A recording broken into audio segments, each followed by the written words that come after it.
Welcome to रश्मीच रसोई। आपण कोणत्याही लग्न कार्याला गेलो का रेस्टॉरंटमध्ये गेलो का नेहमीच असा व्हाईट व्हेज पुलावची ऑर्डर देत असतो। आज मी तुम्हाला अगदी सोप्या पद्धतीने घरच्या घरी हा व्हाईट व्हेज पुलाव आणि आलू मटरची भाजी कशी बनवायची ही रेसिपी दाखवणार आहे। त्यासाठी हा व्हिडिओ तुम्ही शेवटपर्यंत बघा आणि माझ्या चॅनलला लाईक, शेअर आणि सबस्क्राइब करा। आज आपण रेस्टॉरंट स्टाईल आलू मटरची अगदी आगळी वेगळी अशी भाजी बनवणार आहोत। नंतर व्हेज पुलाव बनवणार आहोत, ज्याच्यामध्ये मसाले वगैरे काहीच नाही, फक्त व्हेजीज असतात, तसा आपण पुलाव बनवणार आहोत। तर चला मग सर्वात आधी हे तांदूळ आहेत ना स्वच्छ धुवून अर्ध्या तासासाठी भिजत ठेवूया। नंतर पुढच्या रेसिपीला सुरुवात करूया। सर्वात आधी आपण रेस्टॉरंट स्टाईल आलू मटरची भाजी बनवणार आहोत। त्यासाठी पाव किलो मटारचे दाणे आपण हे असे काढून घेतले आहेत। मोठ्या साईजचा बटाटा होता, त्याच्या अशा ह्या फोडी करून घेतल्या आहेत। एक मोठ्या साईजचा कांदा आणि एक मोठ्या साईजचा टोमॅटो अगदी बारीक चिरून घेतला आहे। फोडणीसाठी पाव चमचा हिंग घालणार आहोत, पाव चमचा राई, अर्धा चमचा जिरं, अर्धा चमचा हळद, 1 टेबलस्पून आपला हा घरचाच आगरी कोळी मसाला, हा आपला रश्मीच रसोईचा स्पेशल आगरी कोळी मसाला आहे, फक्त हाच यूज करणार आहोत। अर्धा चमचा गरम मसाला, अर्धा वाटी दही घेतली आहे, 1 टेबलस्पून आलं लसूण पेस्ट, चवीप्रमाणे मीठ आणि चमचाभर गूळ वापरणार आहोत। तर चला मग लगेचच रेसिपी बनवायला सुरुवात करूया। आलू मटरची भाजी बनवण्यासाठी आपण एका मोठ्या बटाट्याच्या अशा ह्या चौकोनी फोडी करून घेतल्या आहेत। ह्याच्यावर अगदी चिमूटभर हळद मी स्प्रिंकल करते आणि अगदी थोडंसं मीठ घालते। आता हे बटाटे व्यवस्थित आपण हळद आणि मीठ लावून मॅरिनेट करून घेणार आहोत। हे बघा, बटाट्याला हळद आणि मीठ लावून घेतलं आहे। आता लगेचच हे थोडे फ्राय करून घेऊया। गॅसवर आपण ही कढई गरम करत ठेवली आहे। ह्याच्यामध्ये आपण 3 टेबलस्पून एवढं तेल घेणार आहोत। तेल पण व्यवस्थित तापून घ्यायचं आहे। तेल पण छान गरम झालं आहे। आता हे जे बटाटे आहेत ते आपण तेलावर सोडूया।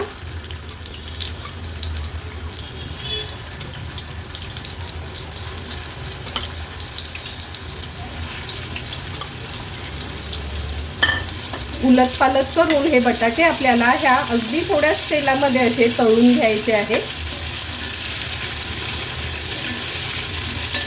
3 ते 4 मिनिटासाठी मीडियम फ्लेमवर मी हे बटाटे असे तळून घेते। हे बघा, बटाट्याचा कलर पण चेंज होत आला आहे। आता गॅसची फ्लेम लो करते आणि हे तळून घेतलेल्या बटाट्याच्या फोडी आपण ह्या बोलमध्ये काढून घेणार आहोत। ह्या जर अशा तेलावर थोड्याशा तुम्ही तळून घेतल्यात ना बटाट्याच्या फोडी, तर अगदी आपण रेस्टॉरंट स्टाईल भाजी खातो ना, सेम तशीच आपली ही भाजी बनते। हे बघा, जास्त तेल पण खिचलं गेलं नाही बटाट्यांनी। आता ह्याच तेलामध्ये आपण फोडणीला राई घालणार आहोत, नंतर जिरं घेतलं आहे, थोडंसं हिंग, तेजपत्त्याची पानं,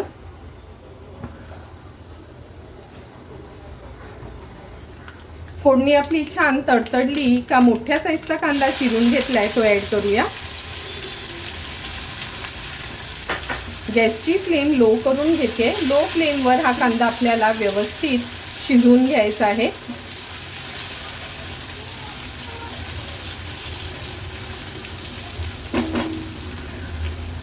कांद्यासोबतच 1 टेबलस्पून एवढं आलं लसूण पेस्ट ऍड करते। आता झाकण ठेवते आणि कांदा शिजवून घेते।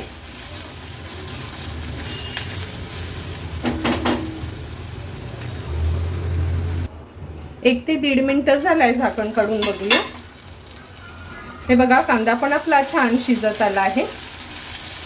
असा मऊ होईपर्यंत ना कांदा व्यवस्थित शिजवून घ्यायचा आहे आपल्याला। आता ह्याच्यामध्ये उरलेली आपण ही हळद ऍड करणार आहोत। नंतर आपला हा घरचाच रश्मीच रसोईचा स्पेशल आगरी कोळी मसाला आहे। हा मसाला जर तुम्हाला ऑर्डर करायची असेल तर नक्की मला कमेंट करून सांगा, घरपोच तुम्हाला हा मसाला अवेलेबल असेल। हा मसाला तुम्ही आपल्या ऑथेंटिक डिशेस तर बनवू शकता, पण असं रेस्टॉरंट स्टाईल कोणतीही डिश बनवायची असेल तरी फक्त हा मसाला यूज केला तरी पण चालेल. हळद आणि मसाला छान तेलावर असा परतून घेतला आहे.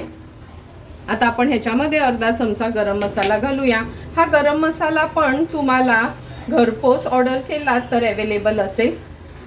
हा गरम मसाला जर तुम्ही अशा ह्या बिर्याणीमध्ये किंवा आलू मटर छोलेमध्ये यूज केला तर बाहेरचा एक्स्ट्राचा गरम मसाला वापरायचा काहीच गरज नाही. अगदी माझा घरचाच आगरी कोळी मसाला आणि हा गरम मसाला जर तुम्ही वापरलात ना तर तुमचं पण जेवण सेम रेस्टॉरंट स्टाईल बनेल. हे बघा, दोन्ही मसाले आपण व्यवस्थित तेलावर परतून घेतले आहेत. आता आपण ह्याच्यामध्ये एक मोठ्या साईजचा टोमॅटो अगदी बारीक चिरून घेतला आहे तो ॲड करतोय. टोमॅटो पण मसाल्यांसोबत व्यवस्थित परतून घ्यायचे.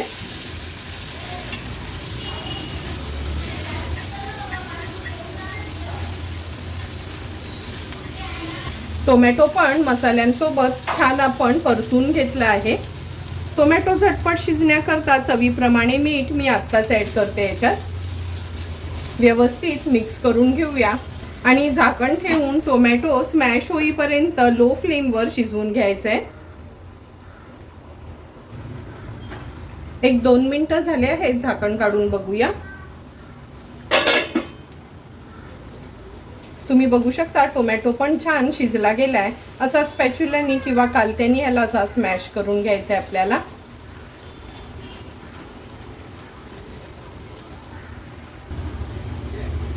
ग्रेव्ही व्यवस्थित आपण अशी स्पॅच्युलानी स्मॅश करून घेतली आहे. आता या स्टेजला आपण ह्याच्यामध्ये अर्धा वाटी दही घालणार आहोत.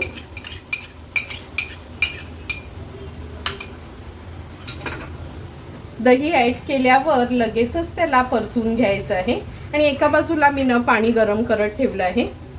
व्यवस्थित हे दही पण मी ह्याच्यामध्ये ग्रेव्हीमध्ये मिक्स करून घेते.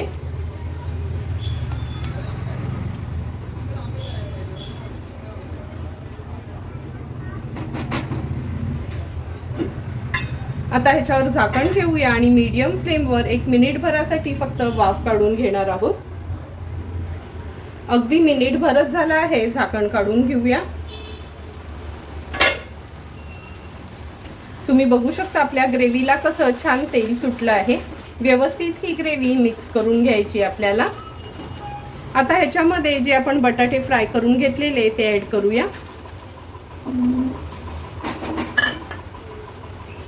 बटाटे ॲड केल्यानंतर हे मटरचे दाणे ॲड करणार आहोत. मटरचे दाणे काय आपण उकडवून वगैरे घेतलेत नाहीत.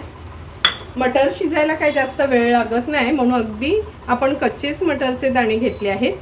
आता ह्याच्यामध्ये चमचाभर गूळ वापरते. तुम्ही साखर देखील यूज करू शकता, कारण का जेव्हा आपण दही घालतो ना तेव्हा त्याची टेस्ट बरोबर ॲडजस्ट करण्यासाठी त्याच्यामध्ये साखर किंवा गुळाचा वापर करायचा असतो. भाजी व्यवस्थित मिक्स करून घेते. मिक्स करून झालं की अगदी अर्धा पेलाच एवढं पाणी ॲड करणार आहे, कारण का ही भाजी ना आपण थपथपीतच ठेवतो म्हणून जास्त पाण्याचा वापर करायचा नाही. व्यवस्थित मिक्स करून घेऊया आणि हाय फ्लेमवर एक छानशी ह्याला उकळी काढून घेते. आलू मटरच्या भाजीला पण छान उकळी आली आहे. झाकण ठेवते. गॅसची फ्लेम लो करते आणि 4 ते 5 मिनिटांसाठी बटाटे आणि मटर छान ग्रेव्हीमध्ये शिजवून घ्यायचे आहेत. 4 ते 5 मिनिटं झालेत. आपण ही आलू मटरची भाजी शिजत ठेवली होती. बघूनच तुम्हाला कळेल का किती सुंदर अशी आपली सिंपल सोप्या पद्धतीने रेस्टॉरंट स्टाईल आलू मटरची भाजी तयार झाली आहे. आता ह्याला रेस्टॉरंट स्टाईल टेस्ट येण्याकरता आपण चमचाभर कसुरी मेथी घेतली आहे. हाताने थोडीशी अशी स्मॅश करायची. जेव्हा कसुरी मेथी आणतो ना तेव्हा थोडीशी अशी भाजून ठेवायची, म्हणजे बघा इझिली हाताने अशी स्मॅश होते. सुंदर अशी आपली रेस्टॉरंट स्टाईल आलू मटरची भाजी तयार झाली आहे. आता झाकण ठेवते आणि गॅसची फ्लेम स्विच ऑफ करते. 2 मिनिटं वाफ कमी झाली की आपण झाकण उघडून बघणार आहोत. 2 मिनिटं झाली आहेत. झाकण काढून बघूया. हे बघा, अगदी सुंदर कमी तेल वापरून फ्रेश क्रीम वगैरे काहीच यूज न करता अगदी रेस्टॉरंट स्टाईल आपली ही आलू मटरची भाजी तयार झाली आहे. थोड्याशा कोथिंबिरीने ह्याला गार्निश करून घेते आणि सर्व करण्यासाठी आपली ही भाजी तयार आहे. आज आपण रेस्टॉरंट स्टाईल किंवा जे कॅटरर्सवाले व्हाईट पुलाव करतात ना, दाल फ्राय सोबत किंवा पनीर मटर सोबत किंवा आलू मटर सोबत, तसा हा आपण व्हाईट कलरचा व्हेज पुलाव बनवणार आहोत। त्यासाठी पाव किलो मी इंडिया गेटचे हे सुपर बासमती तांदूळ घेतले आहेत। ह्या व्हाईट पुलावसाठी आपण पाव किलोपेक्षा पण कमी असं फ्लावरचे हे मोठे मोठेच पीसेस करून घेतले आहेत। फरसबीचे असे हे तुकडे करून घेतले आहेत। एक गाजर आहे, त्याचे पण हे बघा अशा फोडी केल्या आहेत लांबड्या, आणि मूठभर वटाणा घेतला आहे। तर चला मग लगेचच व्हाईट पुलाव बनवायला सुरुवात करूया। व्हाईट व्हेज पुलाव बनवण्यासाठी मोठ्या कढईत हे पाणी उकळवत ठेवलं आहे। बासमती तांदूळ स्वच्छ धुवून अर्ध्या तासासाठी पाण्यात भिजत ठेवले होते। सर्व पाणी आपण काढून घेतलं आहे, ते या उकळत्या पाण्यात ॲड करूया। कधी आपल्याला भात जर मोकळा मोकळा हवा असेल ना, तर असे तांदूळ आहेत ना बासमती, स्वच्छ धुवून भिजत ठेवायचे अर्ध्या पाऊण तासासाठी। हा एक दालचिनीचा तुकडा घालते मी ह्या पाण्यामध्ये, एक मसाला वेलची, 2-3 लवंगा, काळी मिरी घातली आहे 2-3, पाव चमचा अगदी मीठ ॲड करते। व्यवस्थित हा तांदूळ हलवून घ्यायचा आहे आणि फक्त एक उकळी काढून घ्यायची आपल्याला। हा भात आपल्याला खूप शिजवून नाही घ्यायचा। हे बघा भाताला पण छान उकळी आली आहे। आता ह्या भातामध्ये ना चमचाभर मी तूप घालते। चमचाभर तरी तूप असं उकळी आल्यावरच सोडायचं आहे, म्हणजे आपला तांदूळ छान लांब लचक होतो आणि अगदी मोकळा मोकळा तयार होतो। व्यवस्थित मिक्स करून घेते आणि हे बघा अगदी अर्ध्या ते 1 मिनिटासाठीच आता हा शिजवून घ्यायचा आहे। कसा लांब सडक झाला आहे हा भात आपला।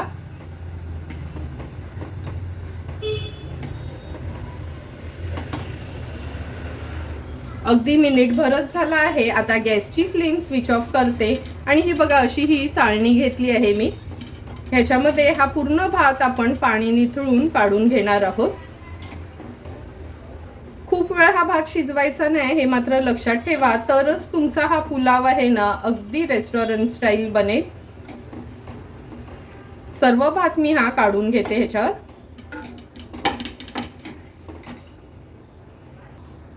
अर्धवट शिजवून घेतलेला हा राईस आहे, हा आता फॅन खाली ठेवते म्हणजे छान मोकळा होईल।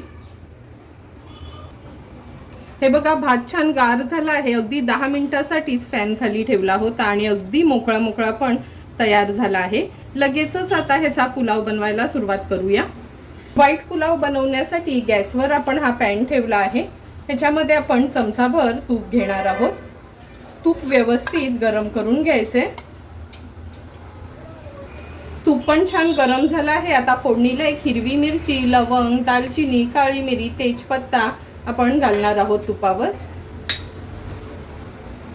अगदी कमी तुपावरच हा पुलाव करायचा, म्हणून अगदी चमचाभरच तूप घेतलं होतं। व्यवस्थित हे खडे मसाले मी परतून घेते।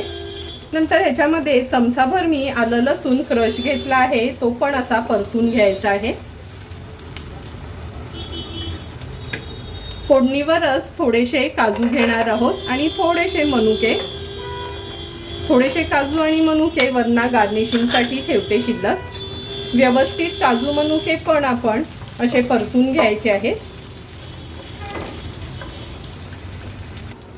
काजू मनुके तेलावर परतून झाले की आपण फ्लावर, फरसबी, गाजर आणि मटरचे दाणे घेतले होते स्वच्छ धुवून, ते ॲड करूया। थोडंही पाणी घालायचं नाही, हे मात्र लक्षात ठेवा। गॅसची फ्लेम हाय करते, हाय फ्लेमवरच परतून घ्यायचं आहे। चवीप्रमाणे मीठ ॲड करूया। भात शिजवताना पण आपण थोडं मीठ घातलंच होतं।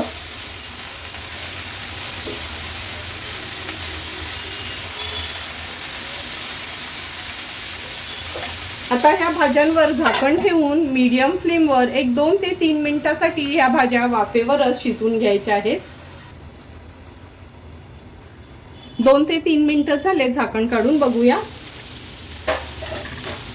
तुम्ही बघू शकता वाफेवरच आपल्या ह्या भाज्या सर्व लगेचच शिजल्या गेल्यात। आता गॅसची फ्लेम मी हाय करते। हाय फ्लेमवर छान ह्याला परतून घेते आणि झाकण ठेवल्यामुळे बघा याला थोडं पाणी सुटलं होतं। ह्या पाण्याची वाफ व्हायला हवं, म्हणजे आपला पुलाव छान मोकळा मोकळा तयार होईल।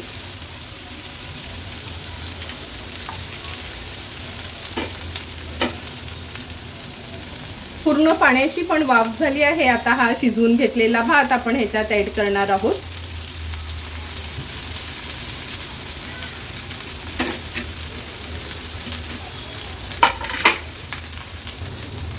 भात ऍड केल्यावर गॅसची फ्लेम हाय करते। हाय फ्लेमवर छान हा पुलाव आपल्याला परतून घ्यायचा आहे। लक्षात ठेवा, तेलाची फोडणी देऊ नका, अशी तुपाचीच फोडणी द्या, मग खायला पण अगदी स्वादिष्ट लागतो। व्यवस्थित हाय फ्लेमवर हा पुलाव असा परतून घ्यायचा आहे। तुम्ही बघू शकता किती सुंदर असा आपला हा व्हेज व्हाईट पुलाव तयार झाला आहे। आता फक्त झाकण ठेवते आणि 1-2 मिनिटासाठी मीडियम फ्लेमवर ह्याची वाफ काढून घेणार आहोत। 2 मिनिटं झाले आहेत, झाकण काढून बघूया। हे बघा, अगदी रेस्टॉरंट स्टाईल किंवा आपण जेव्हाही लग्नाला वगैरे जेवायला जातो तिथे असतो तसाच हा व्हाईट पुलाव आपला तयार झाला आहे। आता गॅसची फ्लेम स्विच ऑफ करते, थोड्याशा कोथिंबिरीने ह्याला गार्निश करते आणि सर्व करण्यासाठी आपला हा व्हाईट पुलाव तयार आहे। सुंदर अशी आपली रेस्टॉरंट स्टाईल आलू मटरची भाजी आणि व्हाईट व्हेज पुलाव तयार आहे। लगेचच सर्व करून घेऊया। तयार झालेली ही आलू मटरची भाजी आपण ह्या सर्विंग बोलमध्ये सर्व करून घेणार आहोत। तुम्ही बघितलं असेल का ना फ्रेश क्रीम ना कोणतेही बाहेरचे मसाले यूज न करता चमचमीत अशी ही रेस्टॉरंट स्टाईल आपण आलू मटरची भाजी तयार केली आहे। आता आपण व्हेज पुलाव सर्व करणार आहोत। अगदी सुंदर मोकळा मोकळा असा आपण हा व्हेज पुलाव तयार केला आहे। तुम्हाला पण जर मी बनवलेलं रेस्टॉरंट स्टाईल आलू मटरची भाजी आणि हा व्हाईट व्हेज पुलावची रेसिपी आवडली असेल तर तुम्ही पण नक्की माझ्या पद्धतीने एकदा तरी हा व्हेज पुलाव आणि आलू मटर घरी ट्राय करा आणि मला कमेंट करून सांगा की तुम्ही बनवलेला हा व्हेज पुलाव आणि आलू मटरची भाजी कशी झाली आहे ती। जर तुम्हाला मी बनवलेला ह्या व्हेज पुलाव आणि आलू मटरच्या भाजीचा व्हिडिओ आवडला असेल तर नक्की माझ्या चॅनलला तुम्ही लाईक, शेअर अँड सबस्क्राईब करा। Thank you for watching my video.